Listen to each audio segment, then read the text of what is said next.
Okusara Eid al-Fitr hamuzigiti gwabwiza ubwera kwayemerwa Sheikh Mubarak Twaha Kamanzi owashaba abasiramu kuguma barya betwazi ngo kubabire barombire bw'ekisibo.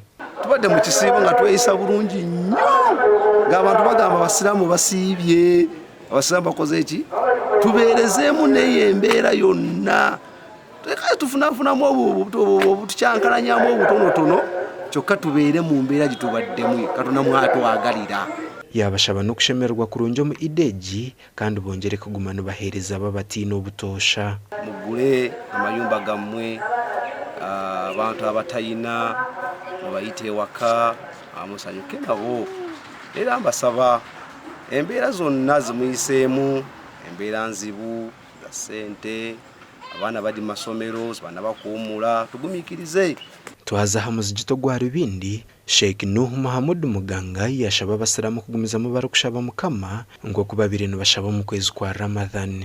Tuno kusigara nga tuli kimu bwe tubanga twade tusala esano sanga duhuri nga omuzigiti gudde line 3 nya era bwe kino kusigara bwe tubanga tuyamba mu mwezi wa Ramadhan nga musiramu afa bayina cyo mu dakika bitatu muyambi era kigende mu maaso.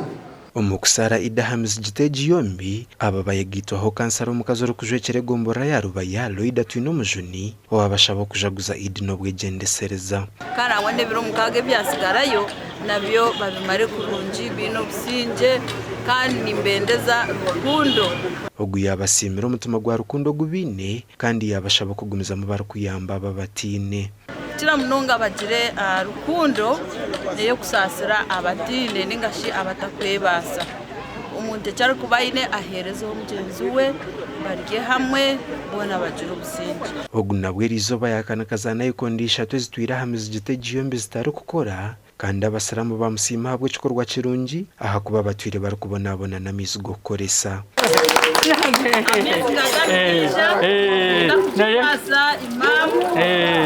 Mizana iko bibazo bwire mu dusufire nk'imyaka nk'ibiri za gukora konkati tugambira bazikora zona ziryo zikora tumusiba munongo mu rwatu yatukora kandi tusabara Allah subhanahu wa ta'ala amongire misha